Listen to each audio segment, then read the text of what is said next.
ಜಂಬೂ ಸವಾರಿಗೆ ಕ್ಷಣಗಣನೆ ನಡೀತಾ ಇದೆ. ಅಂಬಾವಿಲಾಸ ಅರಮನೆಯ ಮುಂಭಾಗದಲ್ಲಿ ಅದ್ದೂರಿಯಾಗಿ ಸಾಗ್ತಾ ಇರುವಂತಹ ಸ್ತಬ್ಧ ಚಿತ್ರ ಹಾಗೆ ಕಲಾ ತಂಡಗಳ ಪ್ರದರ್ಶನದ ನೇರ ದೃಶ್ಯಾವಳಿಗಳನ್ನು ನ್ಯೂಸ್ ಪರ್ಸನಲ್ ಗಮನಿಸ್ತಾ ಇದ್ದೀರಿ. ಅದೆಲ್ಲಕ್ಕಿಂತ ಮುಖ್ಯವಾಗಿ ಮೈಸೂರು ಮಹಾರಾಜರುಗಳು ನಾಡಿಗೆ ಕೊಟ್ಟಂತಹ ಕೊಡುಗೆಯ ಬಗ್ಗೆ ನಮ್ಮ ಕಾರ್ಯಕ್ರಮದಲ್ಲಿರುವಂತಹ ವಿಶೇಷ ಅತಿಥಿಗಳು ವಿಶೇಷವಾದಂತಹ ಮಾಹಿತಿಯನ್ನು ಬಹುಶಃ ಹಲವು ವಿಚಾರಗಳು ಗೊತ್ತೇ ಇರ್ಲಿಕ್ಕಿಲ್ಲ. ಯಾಕಂದ್ರೆ ಇತಿಹಾಸ ಓದೋರಿಗೆ ಗೊತ್ತಿರಬಹುದು ಅಥವಾ ಆಸಕ್ತಿಗಾಗಿ ತಿಳ್ಕೊಂಡವ್ರಿಗೆ ಗೊತ್ತಿರಬಹುದು ಇಂಥದ್ದನ್ನ ಮೈಸೂರು ಮಹಾರಾಜರು ಮಾಡಿದ್ದಾರೆ ಅಂತ ಹೇಳಿ. ಸಾಮಾನ್ಯವಾಗಿ ನಾಲ್ವಡಿ ಕೃಷ್ಣರಾಜ ಒಡೆಯರ್ ಅವರ ಬಗ್ಗೆ ಹೆಚ್ಚಿನ ಚರ್ಚೆ ಆಗುತ್ತೆ. ಆದರೆ ಅದಕ್ಕೂ ಹಿಂದೆ ಇದ್ದಂತಹ ರಾಜರು ನಾಡಿಗಾಗಿ ಕೊಟ್ಟಂತಹ ಕೊಡುಗೆಯ ಬಗ್ಗೆ ಚರ್ಚೆಗಳಾಗೋದು ಅಥವಾ ಯಾರಾದರೂ ಆ ವಿಚಾರವಾಗಿ ಮಾತನಾಡೋದು ಬಹಳ ಕಡಿಮೆ. ಇದೊಂದು ಸುಸಂದರ್ಭ ಅಂತ ಹೇಳಿ ನ್ಯೂಸ್ ಫಸ್ಟ್ ಭಾವಿಸಿನೇ ಮಹಾರಾಜರುಗಳ ಕೊಡುಗೆಗಳ ಬಗ್ಗೆ ಇವತ್ತಿನ ಈ ಚರ್ಚಾ ವಿಷಯವನ್ನ ತೆಗೆದುಕೊಂಡಿದ್ದು. ಈ ದಸರಾದ ಸಂದರ್ಭದಲ್ಲಿ ಜಂಬೂ ಸವಾರಿಯ ಈ ಸಂಭ್ರಮದ ನಡುವೆ ಮುಮ್ಮಡಿ ಕೃಷ್ಣರಾಜ ಒಡೆಯರ್ ಅವ್ರ ಬಗ್ಗೆ ಮಾತನಾಡ್ತಾ ಇದ್ವಿ ನಂಜರಾಜ ಸರ್. ಆಗ್ಲೇ ಶೆಲ್ವಪಿಳ್ಳೆ ಸರ್ ಹಲವು ಡೀಟೇಲ್ಸ್ಗಳನ್ನ ಹೇಳಿದ್ರು. ತಾವೇನು ಹೇಳ್ತೀರಿ ಮುಮ್ಮಡಿ ಕೃಷ್ಣರಾಜ ಒಡೆಯರ್ ಅವರ ಕೊಡುಗೆಗಳ ಬಗ್ಗೆ ಅಂತ ಹೇಳಿ? ಆತ ದೊಡ್ಡ ನತದೃಷ್ಟ ಮುಮ್ಮಡಿ ಕೃಷ್ಣರಾಜ ಬ್ರಿಟಿಷರು ಆಸೆ ಬೋರಕರು ಒಂದು ಕುಂಟಕಾರನ ಸೃಷ್ಟಿ ಮಾಡಿ ಅಧಿಕಾರ ರಾಜ್ಯವನ್ನು ಕಿತ್ಕೊಳ್ಳೋದಲ್ಲ ನುಗ್ಗ ಹಾಕೋದು. 1831 ಈಗ ಆಡಳಿತ ನಡೆಸಕ್ಕೆ ಬರಲ್ಲ ಕಣಯ್ಯ ಅಂಥೇಳಿ ಮುಮ್ಮಡಿ ಮೇಲೆ ಗೂಬೆ ಕೂರಿಸಿ ಸ್ವಲ್ಪ ಬೀಕಿತ್ತು ಅವ್ರದ್ದು. ಅದು ಬೇರೆ ಕಿತ್ಕೊಳ್ಳೋಕೆ ಅದೇ ಕಾರಣ ಹೈಲೈಟ್ ಮಾಡ್ತಾರೆ. ಅವ್ರು ಬಯಸ್ಕೊಂಡ್ರು 50 ವರ್ಷ 1831ರಿಂದ 1881ಕ್ಕೆ ಡಾಲ್ ಹೌಸಿ ಇದ್ದಾಗ ಆಯ್ತಪ್ಪ ಕೊಡೋಣ. ಇವರು ಮಾಡಬಾರದು ಕಸರತ್ತೆಲ್ಲ ಮಾಡ್ತಾರೆ. ಇಂಗ್ಲೆಂಡಲ್ಲಿ ಇನ್ಫ್ಲೂಯೆನ್ಸ್ ಮಾಡಿಸ್ತಾರೆ. ಅಧಿಕಾರ ವಾಪಸ್ ನಿಜವಾದ ಕಾರಣ ಇಲ್ಲ, ಕಾರಣ ಕೊಟ್ಟು ಕಿತ್ಕೊಳ್ಳೋದು.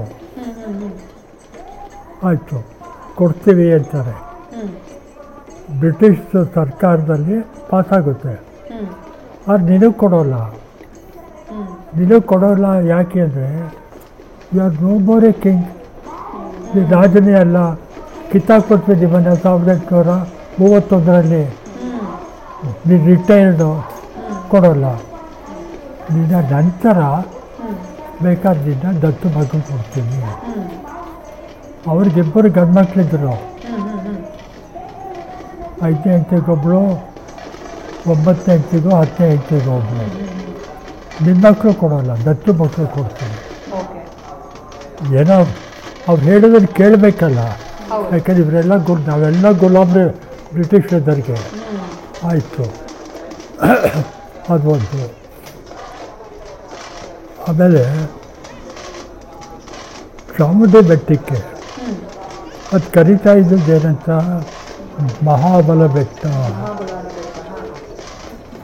ಮೂಲತಃ ಗರ್ಭಗುಡಿಯಲ್ಲಿರುವಂಥ ಚಾಮುಂಡಿ ನನ್ನ ಪ್ರಕಾರ ಜೈನರ ಯಕ್ಷಿ. ಬೆಟ್ಟದಲ್ಲಿ ಮಾರಮ್ಮ ಮೊದಲನೇ ದೇವತೆ. ಮಾರಮ್ಮ ಆದ ಗುಂಡ್ಕಲ್ಲು. ಇವಳು ಸುಮಾರು 9-10ನೇ ಶತಮಾನ. ಒಂದು ನೆನಪಿಟ್ಕೊಳ್ಳಿ, ಕನ್ನಡ ರಾಜ್ಯ 375ನೇ ಇಸ್ವಿಯಿಂದ 1100ವರೆಗೆ ಜೈನರ ಆಳ್ವಿಕೆಯಲ್ಲಿತ್ತು. ತಲಕಾಡಿನ ಗಂಗಾ ಅರಸರು, ತಲಕಾಡು ಮೊದಲನೇ ರಾಜಧಾನಿ, ಗಂಗಾ ಅರಸರು. ಆಮೇಲೆ ಹೊಯ್ಸಳರು, ವಿಷ್ಣುವರ್ಧನ ಬಿಟ್ಟಿದೇವ, ಮೊದಲನೇ ಹೆಸರು ಬಿಟ್ಟಿದೇವ ಅವರು. ಆಮೇಲೆ ಚಾಲುಕ್ಯರು. ಈ ಥರದಲ್ಲಿ ನೀವು ಚಾಮುಂಡಿ ಬೆಟ್ಟವನ್ನು ಕೇಂದ್ರ ಸ್ಥಳ ಮಾಡಿಕೊಂಡು, ನಿಮ್ಮಿಬ್ಬರಿಗೆ ಹೇಳ್ತಿದ್ದೀನಿ, ಕೇಂದ್ರ ಸ್ಥಳ ಮಾಡಿ ಸುತ್ತ 20 ಮೈಲಿ ಸುತ್ತಳತಲ್ಲಿ ಓಡಾಡಿದ್ರೆ 25 ಹಳ್ಳಿ ಸಿಗುತ್ತೆ ಅಂತ ಅಂದ್ಕೊಳ್ಳಿ. 20 ಹಳ್ಳಿಲಿ ಜೈನ ದೇವಸ್ಥಾನಗಳಿರ್ತವೆ, ಬಸದಿಗಳಿರ್ತವೆ, ಇಲ್ಲ ಸಮಾಧಿ ಅವ್ರದ್ದು ಏನಾದ್ರು ಒಂದು ಇದ್ದೇ ಇರುತ್ತೆ. ಅದು ಜೈನ ಪಾಪ್ಯುಲಾರಿಟಿ ಇತ್ತು. ಆವಾಗ ಚಾಮುಂಡಿ ಜೈನರ 21ನೇ ತೀರ್ಥಂಕರನ ಸಹದೇವತೆ. ಸರ್ ಒಂದೇ ಆಯ್ತು, ಮಾತಾಡುವ. ಅಂಬಾರಿಯ ದೃಶ್ಯಗಳನ್ನ ಗಮನಿಸ್ತಾ ಇದೀವಿ. ಅಂಬಾರಿಯನ್ನ ಅರಮನೆಯಿಂದ ಹೊರಗಡೆ ತರಲಾಗ್ತಾ ಇದೆ. ಹಾ, ತಾಯಿಯನ್ನು ಕೂಡ ಕೂರಿಸಿದ್ದಾರೆ ಅದರಲ್ಲಿ. ಹಾ, ಅದಕ್ಕಾಗಿ ಎಲ್ಲ ವ್ಯವಸ್ಥೆಗಳನ್ನ ಅಲ್ಲಿ ಮಾಡಲಾಗಿದೆ. ಹಾ, ಅದನ್ನ ಟ್ರಾಲಿಲಿ ತಗೊಂಡು ಹೊರಟೋಗ್ತಾರೆ. ಆನೆಯ ಕಟ್ಟೋ ಮೇಲ್ಭಾಗಕ್ಕೆ ಹೊರಟೋಗಿರುತ್ತದೆ. ಅದು ಅತ್ಯಂತ ಎಚ್ಚರಿಕೆಯಿಂದ ಮಾಡಬೇಕಾದಂತಹ ಕೆಲಸ. ಅದಕ್ಕೋಸ್ಕರ ಅಲ್ಲೇ ಜಿಲ್ಲಾಧಿಕಾರಿಗಳು ಅಲ್ಲೇ ಇದ್ದಾರೆ ಮತ್ತು ಪೊಲೀಸ್ ಅಧಿಕಾರಿಗಳೆಲ್ಲ ಅಲ್ಲಿದ್ದಾರೆ. ಅರಮನೆ ಮಂಡಳಿಯ ನಿರ್ದೇಶಕರು ಸುಬ್ರಹ್ಮಣ್ಯ ಅವರು ಕೂಡ ಅಲ್ಲೇ ಇರ್ತಾರೆ. ಈ ಅಧಿಕಾರಿಗಳು ಅರಮನೆಯವರ ಪಾತ್ರ ಏನೂ ಇರೋದಿಲ್ಲ ಈ ಎಲ್ಲ ಪ್ರಕ್ರಿಯೆಗಳಾಗುವಾಗ. ಅಂದ್ರೆ ಅರಮನೆಯಲ್ಲಿ ಏನಾಗುತ್ತೆ ಅಂದ್ರೆ ಇದನ್ನ ಹಸ್ತಾಂತರ ಮಾಡ್ತಾರೆ. ಅಂದ್ರೆ ಇದು ಒಂದು ರೀತಿಯಾಗಿ ಅವರ ಅಂದ್ರೆ ಮಹಾರಾಣಿಯವರ ರಾಜಮಾತೆಯವರ ಸುಪರ್ದಿನಲ್ಲಿದೆ ಇವಾಗ. ಅವರು ಇವರಿಗೆ ಅಧಿಕಾರಿಗಳಿಗೆ ಕೊಡ್ತಾರೆ ಅದನ್ನು. ಸೊ ಅಧಿಕಾರಿಗಳು ಅದನ್ನು ತಗೊಂಡು ಬಂದು ಇವಾಗ ಕಟ್ತಾರೆ. ಇದು ಜಯಚಾಮರಾಜ ಒಡೆಯರ್ ಕಾಲದಲ್ಲೇ ಒಂದು ಒಪ್ಪಂದ ಆಗಿದೆ. ಅಂದರೆ ಅವರು ನನಗೇನು ಬೇಡ ಇನ್ಮೇಲೆ ನಾನು ನಡೆಸೋದಿಲ್ಲ ಅಂತ ಅಂದಾಗ ಇದು ನಿಂತೋಯ್ತು. ಇದನ್ನು ನಾವು ಈಗಾಗಲೇ ಸುಮಾರು ಸಲ ಮಾತಾಡಿದ್ದೀವಿ.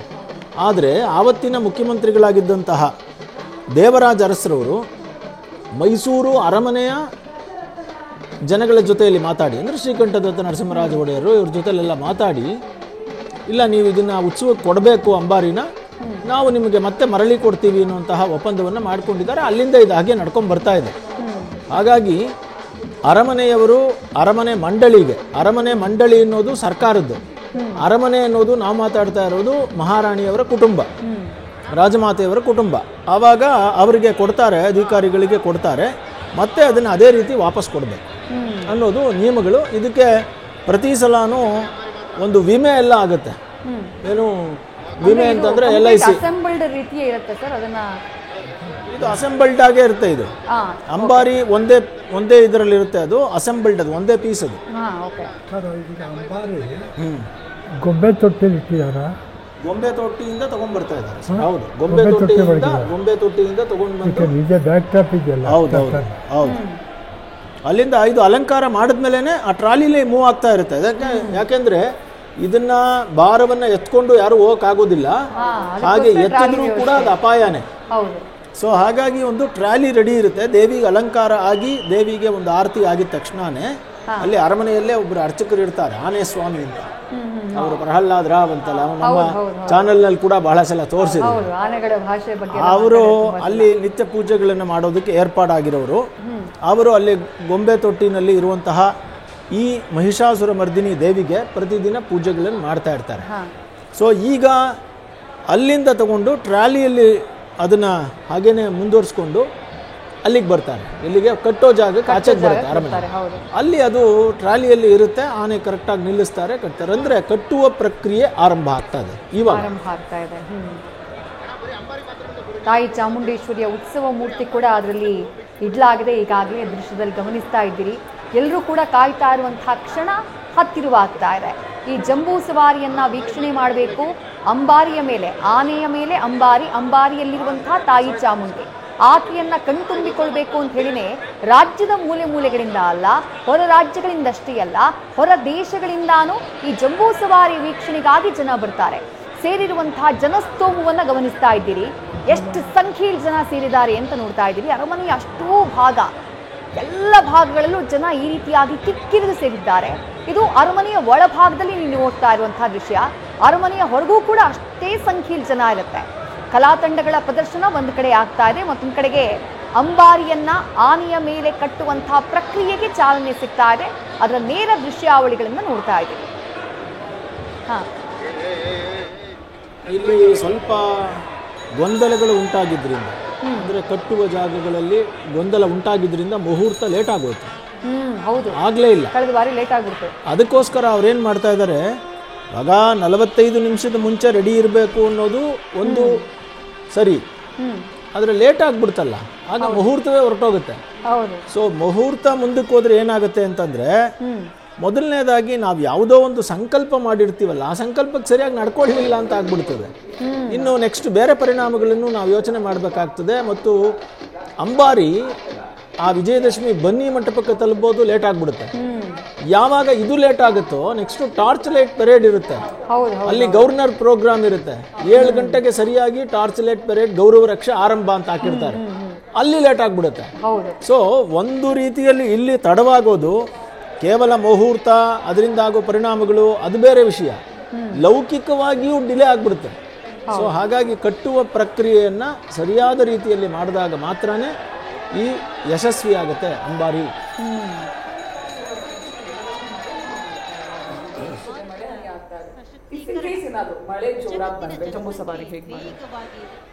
ಇವಾಗ ಏನಾಗುತ್ತೆ, ಮಳೆ ಬರುವುದು ಅಲ್ಲಿನ ವಾಡಿಕೆ. ಜಂಬೂ ಸವಾರಿ ಒಂದಷ್ಟು ಮಳೆ ಬರೋದು ಒಂದು ರೀತಿಯ ಶುಭ ಸಂಕೇತ ಅಂತ ಜನ ಭಾವಿಸ್ತಾರೆ. ಯಾವತ್ತೂ ಕೂಡ ಮಳೆ ಬಂದು ಮೆರವಣಿಗೆ ಡಿಸ್ಟರ್ಬ್ ಆಗಿದ್ದಿಲ್ಲ. ಕೆಲವೊಮ್ಮೆ ಮಳೆ ಬಂದಾಗಲೂ ಕೂಡ ಅವರು ಮೆರವಣಿಗೆಯನ್ನು ಮುಂದುವರಿಸಿದ್ದಾರೆ. ಯಾಕೆಂದರೆ ಒಂದು ಬಾರಿ ನಾನೇ ಆವಾಗ ಜೊತೆಯಲ್ಲಿದ್ದೆ, ಆನೆಯ ಜೊತೆಯಲ್ಲಿ ನಡ್ಕೊಂಡು ಹೋಗ್ತಾ ಇದ್ದೆ. ಆನೆಯ ಜೊತೆಯಲ್ಲಿ ನಡೀತಾ ಇರುವಾಗ ಅಂಬಾರಿಯ ಜೊತೆಯ ಪಕ್ಕದ ಆನೆ ಜೊತೆಯಲ್ಲಿ ಅಂಬಾರಿ ಆನೆ ಪಕ್ಕದಲ್ಲಿ ನಡ್ಕೊಂಡು ಹೋಗ್ತಾ ಇದ್ದೆ. ಒಂದು ವಿಚಿತ್ರವಾದ ಘಟನೆ ನಡೆದೋಯ್ತು. ತುಂಬ ಮಳೆ ಬಂದ್ಬಿಡ್ತು.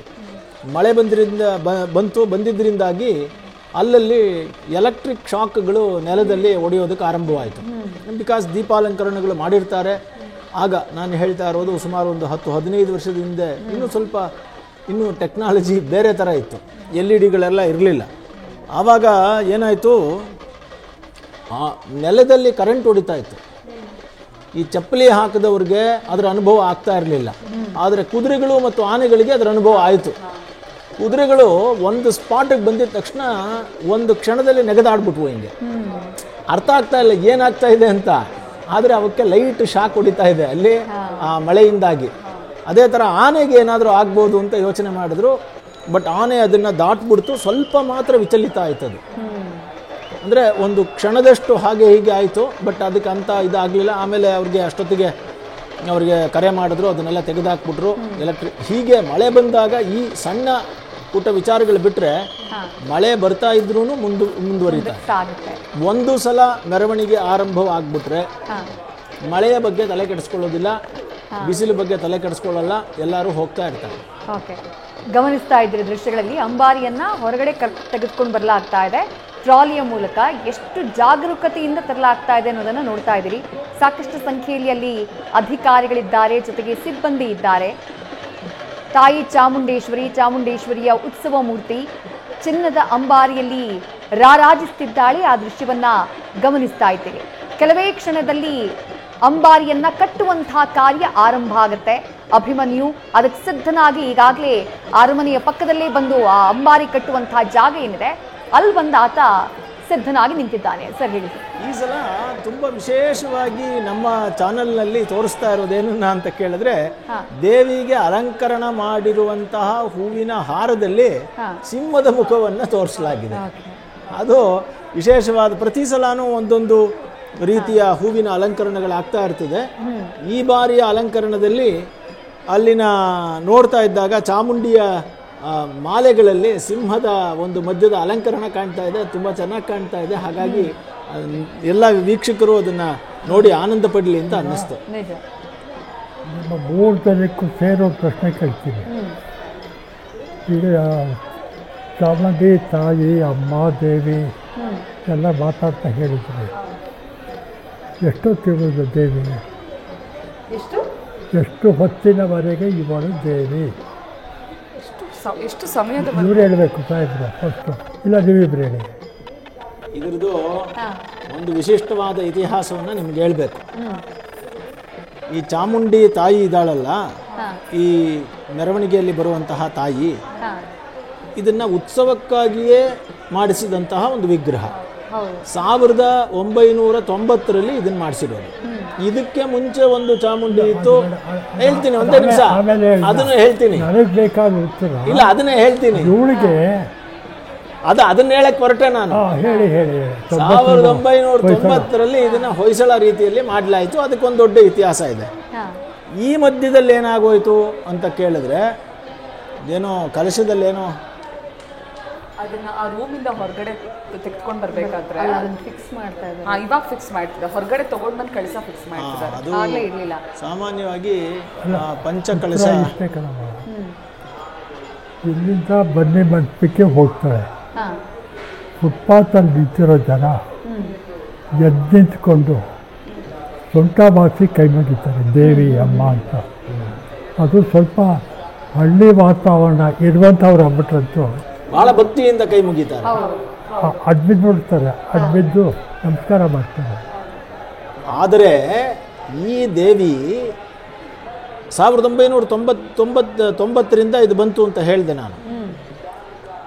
ಇದಾದ್ಮೇಲೆ ಏನಾಗೋಯ್ತು ಅಂತ ಕೇಳಿದ್ರೆ ಉತ್ಸವ ಮಾಡೋದು, ತಗೊಂಡೋಗೋದು, ಹೋಗುವಾಗ ಅತ್ಯಂತ ಗಂಭೀರವಾದ ಪ್ರೀತಿಯ ದೇವಿ. ಹಾ.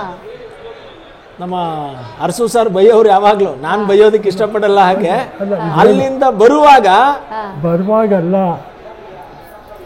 ನಂದಿ ಇಂಥದ್ದು ಬನ್ನಿ ಮಂಟಪ ಬನ್ನಿ ಮಂಟಪಕ್ಕೆ ಹೋಗಿ ಎಂಟ್ರಾಗಿ ಒಳಗೋದ ತಕ್ಷಣ ಇವಳ ಕತೆ ಮುಗೀತು. ಬೇರೆ ಪದ ಹೇಳ್ತಾ ಇದ್ರು, ನಾನು ಹೇಳಬಾರ್ದು ಅವಳ ಅಂತ. ಕತೆ ಮುಗೀತು. ಅದು ಆಮೇಲೆ ಮುಖ್ಯ. ಅದನ್ನ ಒಂದು ಲಾರಿ ತಗೊಂಡ್ಬಿಡೋದು, ಇಳಿಸ್ತಾರೆ, ಅಂಬಾರಿನೂ ಇಳಿಸ್ತಾರೆ. ಇವಳನ್ನ ವಾಪಸ್ಸು ಅರಮನೆಗೆ ಇರ್ತಾರೆ. ಅಲ್ಲೇ ಗೊಂಬೆ ತೊಟ್ಟಿದ್ದ ಜಾಗ ಇದೆ ಅವಳಿಗೆ. ವಾಪಸ್ಸು ಹೇಗೆ ಬರ್ತಾಳೆ ಅವಳು? ಮೆರವಣಿಗೆಯಲ್ಲಿ ಬರ್ತಾಳೆ, ಟೆಂಪಲ್ ಎಲ್ಲ ಕೂತ್ಕೊಂಡ್ಬಿಡ್ತಾಳೆ. ಒಂಥರ ಅಲ್ಲಿ ಹೋಗಿ ಇಳಿದ ತಕ್ಷಣ ಇಳಿಯೋದು ಬೇಕಾಗಿಲ್ಲ, ಅಲ್ಲಿ ತಲುಪಿದ ತಕ್ಷಣ ಇವಳ ದೈವತ್ವಕ್ಕೆ ಗುಡ್ಸಲಾಂ ಹಾಕ್ಬಿಡೋರು. ಅದಕ್ಕೆ ಪೂಜೆ ಇಲ್ಲ, ಏನೂ ಇಲ್ಲ. ಇನ್ನು ನೆಕ್ಸ್ಟ್ ನವರಾತ್ರಿ ಬಂದಾಗಲೇ ಅದನ್ನ ನೋಡ್ತಾ ಇದ್ದಿದ್ದು. ನವರಾತ್ರಿ ಬಂದು ಪಾಡ್ಯದ ದಿನ ಬೆಟ್ಟಕ್ಕೆ ಕಳಿಸ್ಕೊಟ್ಟಾಗ ಅದು ಬರ್ತಾ ಅವತ್ತು ನೆಲ್ಲಿ ಪೈಪಲ್ಲಿ ನೀರು ಹೊಡೆದ್ಬಿಟ್ಟು ಕ್ಲೀನ್ ಮಾಡಿ ತಿರ್ಗಾ ಇಟ್ಕೊಳ್ಳೋರು. ಇವರು ಬೈದು ನಾವು ಚಾನಲಲ್ಲಿ ಮಾತಾಡಿ ಕಡೆಗೆ ಅಲ್ಲಿ ಬದಲಾವಣೆಗಳಾಯಿತು. ಏನು ಬದಲಾವಣೆ ಅಂತಂದರೆ, ಈಗ ಆ ದೇವಿಗೆ ನಿತ್ಯ ಪೂಜೆ ಉಂಟು. ಅದಷ್ಟೇ ಅಲ್ಲ, ಚಾಮುಂಡಿ ನಮ್ಮ ರಾಮದಾಸ್ ಅವರು ಮಿನಿಸ್ಟರ್ ಆಗಿದ್ದಾಗ ಅವರೇನು ಮಾಡಿದ್ರು, ಇದು ಬರುವಂಥದ್ದು ಕೂಡ ಬೆಟ್ಟದಿಂದ ಬರ್ತಾ ಇತ್ತಲ್ಲ, ಅಲ್ಲಿ ಕೂಡ ಟೆಂಪೋ ಥರ ಬರ್ತಾ ಇತ್ತು. ಬೇಡ, ಇದೊಂದು ಮೆರವಣಿಗೆ ಮಾಡ್ಕೊಂಡು ಬರೋಣ. ಯಾಕಂದರೆ ದೇವಿ ಥರ ಕರ್ಕೊಂಬರ್ಬೇಕೇ ಹೊರತು ಇದನ್ನು ಯಾವುದೋ ಒಂದು ರೀತಿಯಲ್ಲಿ ಕರ್ಕೊಂಬರ್ಬಾರ್ದು ಅಂತ ಹೇಳಿ ಅವರು ಈ ಮೆರವಣಿಗೆಯನ್ನು ಏರ್ಪಾಡು ಮಾಡಿದ್ರು. ರಾಮದಾಸ್ ಅವರು ಮಿನಿಸ್ಟರ್ ಆಗಿದ್ದಾಗ ಅವರು ಉಸ್ತುವಾರಿ ಸಚಿವರಾಗಿದ್ದರು. ಇದೆಲ್ಲ ಎಲ್ಲಿಂದ ಬಂತು ಅಂತಂದರೆ, ಇವರು ಮಾತಾಡಿ ಇಲ್ಲಿ ಸುಬ್ರಹ್ಮಣ್ಯ ಅಂತ ಒಬ್ರು ಇದ್ದಾರೆ ಅರಮನೆಯಲ್ಲಿ, ಅವ್ರ ಬಗ್ಗೆ ಹೇಳಿ ಸರ್, ಸುಬ್ರಹ್ಮಣ್ಯ ಬಗ್ಗೆ ಹೇಳಿ. ಇನ್ನೊಂದು ಭಾಳ ನಂಗೆ ನೋವಾಗೋ ವಿಷಯ ಗೊತ್ತಾ, ಚಾನಲ್ ಜನ ನೋಡ್ತಾ ಇದ್ದಾರೆ ಅಂತ ಹೇಳ್ತಾ ಇದ್ದೀನಿ. ಚಾಮುಂಡಿ ನೋಡೋದಿತ್ತು ಜನ, ಗಂಟಾ ದರ್ಶನ ಕ್ಯೂ ನಿಲ್ತಾರೆ. ಭಾನುವಾರ, ಮಂಗಳವಾರ, ಶುಕ್ರವಾರ ಅಂತ 3 ಗಂಟೆ ನಿಲ್ತಾರೆ. ಅಲ್ಲಿ ಹೋದಾಗ ಸುಮಾರೊಂದು 30 ಅಡಿದು 25-30 ಅಡಿ ದೂರದಲ್ಲಿ ಗರ್ಭಗುಡಿ ಇದೆ. ಹಂಗೆ ಅಂತ ನಮಸ್ಕಾರ ಆಗ್ತಾರೆ. 3-4 ಸೆಕೆಂಡ್ ಕಾಣಲ್ಲ ದೇವಿ. ಹೌದು. ಮುಂದೆ ಲೇಡಿ ಪೊಲೀಸ್ ಇರ್ತಾಳೆ, ಎಳಿತಿರ್ತಾಳೆ, ಹಿಂದೆ ಒಬ್ಬಳು ನುಗ್ತಾ ಇರ್ತಾಳೆ. ಜನ ಗುಂಪು 4 ಜನ ಒಟ್ಟಿಗೆ 3 ಸೆಕೆಂಡ್ ನೋಡೋಕ್ಕಾಗಲ್ಲ. ನಾನು ಪ್ರಾಧಿಕಾರ ಸೆಕ್ರೆಟರಿ ಸೇರಿಸಿ, ಸನ್ಮಾನ್ಯ ಶ್ರೀ ಮುಖ್ಯಮಂತ್ರಿ ಅವ್ರಿಗೂ ಸೇರಿಸಿ, ಜವಾಬ್ದಾರಿಯವ್ರು ಎಲ್ರಿಗೂ ಸುಮಾರು 2-3 ವರ್ಷದಿಂದ ಹೇಳ್ತಾನೆ ಇದ್ದೀನಿ. ಈ ಮುಖ್ಯಮಂತ್ರಿ ಜೊತೆಗೆ ಯಡಿಯೂರಪ್ಪನೂ ಹೇಳಿದ್ದೀನಿ. ಕ್ಯೂ ಇರ್ತಾರಲ್ಲ, ಅಲ್ಲಿ CC ಕ್ಯಾಮ್ರಾ ಹಾಕಿ, ಸ್ಕ್ರೀನ್ ಇಡಿ, ಕ್ಯಾಮ್ರಾ ಒಳಗಡೆ ಹಾಕಿ, ಅಲ್ಲಿ ಸ್ಕ್ರೀನ್ ಇಡಿ, ತೆಗಿಲಿಗಳಲ್ಲಿ 3 ಗಂಟೆ ಕ್ಯೂ ನಿಂತಂದರೆ ಅದನ್ನು ನೋಡ್ತಾರೆ ಅಚ್ಚುಕಟ್ಟಾಗಿ. ಅದಕ್ಕೆ ಚೀಫ್ ಪುರೋಹಿತರು ಹೇಳೋದು, ಗರ್ಭಗುಡಿಗೆ ನಾವು ಕ್ಯಾಮ್ರಾ ಹಾಕೊಂಡಿಲ್ಲ, ಮೂಲ ವಿಜ್ಞಾನ ತೋರಿಸ್ತೀವಿ. ದೇವಸ್ಥಾನದಲ್ಲಿ ಹಾಗೆ ಇದೆ ಅಲ್ವಾ? ತಿರುಪತಿಯಲ್ಲಿ ಏನಿದೆ ಸರ್, ತೋರಿಸಲ್ವಾ ನೀವು? ಯಾವುದು ಸರ್? ತಿರುಪತಿಯಲ್ಲಿ ಗರ್ಭಗುಡಿಯಲ್ಲಿ ಕ್ಯಾಮೆರಾ ಹಾಕಿ ದೇವ್ರನ್ನ ಮೂಲವಿಗ್ರಹ camera ಹೊರಗಡೆ ಹಾಕಿಲ್ವಾ? ಸ್ಕ್ರೀನ್ಗಳಲ್ಲಿ ತೋರಿಸ್ತಾರೆ. ಇಲ್ಲ, ತಿರುಪತಿ ದೇವಸ್ಥಾನದಲ್ಲಿ ಇಟ್ಟಿಲ್ಲ, ಇಲ್ಲ ಬೇಡ, ಬೇರೆ ದೇವಸ್ಥಾನಗಳಲ್ಲಿ ಇದೆ. ಕಟೀಲು ಇದೇ ತಾನೇ ಬೇರೆ ಕಡೆ. ಬೇರೆ ಕಡೆ ಇದೆ. ನಾನು ಹೇಳಿ ಮೂಲ ವಿಗ್ರಹ ಬೇಡಪ್ಪ, ನೀವೇ ಮನೆಗೆ ತಗೊಂಡೋಗ್ರಿ. ಉತ್ಸವ ಮೂರ್ತಿ ಇದೆ ಅಲ್ಲಿ ಪಕ್ಕದಲ್ಲೇ, ಪಕ್ಕದಲ್ಲಿ ಈ ಕಡೆ ಉತ್ಸವ ಮೂರ್ತಿ ಇದೆ, ಅದಕ್ಕೆ ಹಾಕ್ರಿ, ಅದಕ್ಕೂ ನೀವು ಪೂಜೆ ಮಾಡ್ತಾ ಇರ್ತೀರಿ. ಅದು ಮೂಲಕ್ಕಿಂತ ಉತ್ಸವ ಮೂರ್ತಿ ಜಾಸ್ತಿ ಪೂಜೆ ಮಾಡ್ತಾರೆ. ಇವಳಲ್ಲ, ಇವಳು ಅಂಬಾರಿ ಚಾಮುಂಡಿ ಇವಳು. ಓಕೆ. ಇವತ್ತಷ್ಟೇ ಅವಳಿಗೆ ಹೌದು. ಒಂದು 3-4 ಗಂಟೆ. ಅದಕ್ಕೆ ಹಾಕ್ರಿ, ಕ್ಯಾಮ್ರಾ ಹಾಕ್ರಿ, ತೋರಿಸ್ ಜನರ ಹಿತ ಬೇಕಾಗಿಲ್ಲ, ಅವ್ರು ಕೊಡೋ ದಕ್ಷಿಣೆ ತಟ್ಟೆ ಕಾಸು, ಇವು ನಮ್ಮ ಜನಕ್ಕೆ ಬೇಕಾಗಿರೋದು. ಓಕೆ. ಆ ನಿರ್ಲಕ್ಷ್ಯಗಳ ವಿರುದ್ಧ ನಂಜರಾಜ ಅರಸ್ ಅವರು ಆಕ್ರೋಶ. ಸದ್ಯ ದೃಶ್ಯದಲ್ಲಿ ನೋಡ್ತಾ ಇದ್ದೀರಿ, ಅಂಬಾರಿ ಕಟ್ಟುವಂತಹ ಜಾಗ ಏನಿದೆ ಆನೆಗೆ, ಆ ಜಾಗಕ್ಕೆ ಅಂಬಾರಿಯನ್ನ ಟ್ರಾಲಿ ಮೂಲಕ ತೆಗೆದುಕೊಂಡು ಬಂದಿದ್ದಾರೆ. ಕೆಲವೇ ಕ್ಷಣದಲ್ಲಿ ಅಂಬಾರಿಯನ್ನ ಅಭಿಮನ್ಯುವಿಗೆ ಕಟ್ಟುವಂತಹ ಪ್ರಕ್ರಿಯೆ ಆರಂಭ ಆಗುತ್ತೆ. ನ್ಯೂಸ್ ಫಸ್ಟ್, ನಿರ್ಭೀತಿಯಿಂದ ನಿಮ್ಮ ಪರವಾಗಿ.